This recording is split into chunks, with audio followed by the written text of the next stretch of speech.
Fire Emblem is a series that came late to North America. Much like Advance Wars, we didn't get to see this game until much later in the series. There are about 5 Fire Emblem games that came out prior to its release in North America. We started off with the GBA version.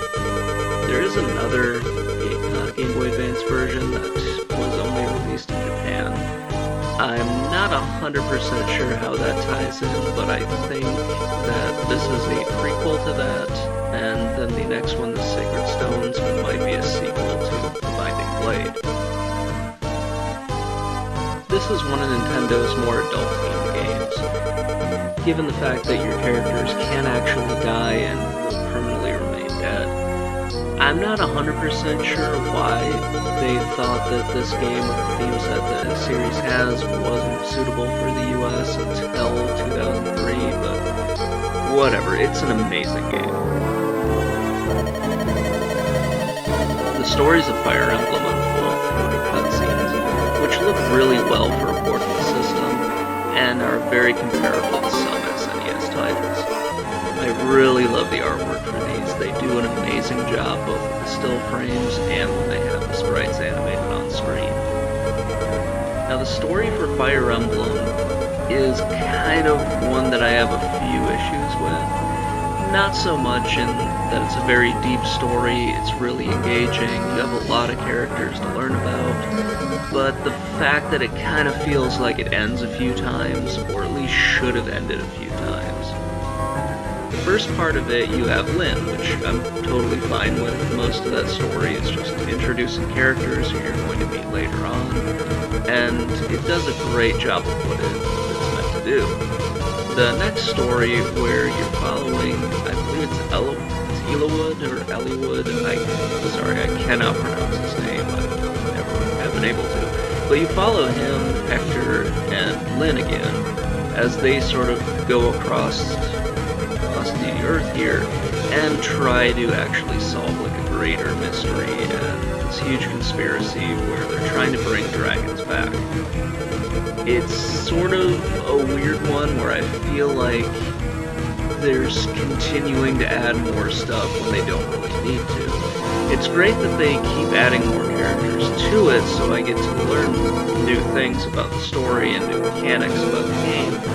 But at the same time, it just feels like they're throwing more stuff at you especially when you're getting towards the end of the game, it kind of felt like, maybe we should be wrapping this up, and instead the game keeps adding more and more story onto it. If the story wasn't good, I would have been way more upset about this. Now the major part of the game are the battle scenes. These are really well done. The animation is really great, especially for a handheld, and it's very comparable to Shining Force on the Sega Genesis. It's not going to look quite as good, but it still looks really great for what it is. There's a lot of detail in the sprites. The main overworld for the battle scenes looks very good. It's not quite on par with a 16-bit system like the Sega Genesis, but I think for what it is, it looks exceptional. Now through the battles you find out a lot of different things that you can do, especially when it comes to recruiting the enemy to join your side, which can happen in a few instances, and it's usually introduced right before the battle so you know which characters you're able to recruit. It can take a little bit of effort to find out who's the best person or who's the right person to go and try to recruit the enemy character, but it is well worth it once you find out. As you gain more and more allies, it kind of feels like the game was expecting you to lose more, but I managed to make it through most of the game without losing one of my characters.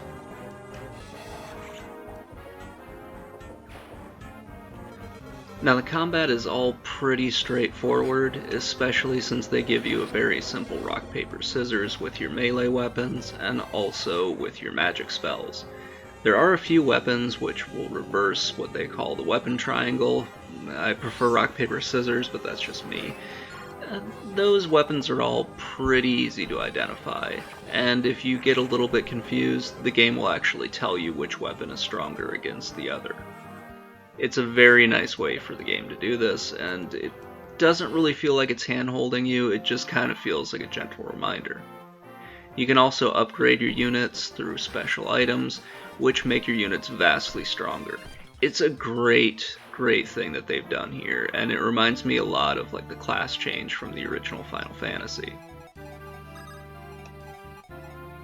I never felt totally overwhelmed while playing this game, and I really do recommend it. It's a wonderful experience. Thank you guys for watching. This game was really a lot of fun to go back and revisit. It's been probably 17 years since I really touched this game. This one and Advance Wars were two games I played a lot while I was in the Navy, and to go back and revisit both of them was really a great experience. So that's going to wrap it up, guys. If I've said anything that's kind of weird about the game, please let me know in the comments below. Also, let me know what was your favorite Fire Emblem game, because there have been quite a few that have released since then. I'm still trying to plow through the Three Houses because I'm just kind of behind on more of my modern games. I'll talk to you guys next time. We will be looking at the Pirates of the Black Water, which I've most likely screwed up again with the name because I don't know. Anyway, I'll talk to you all later, and have a great day.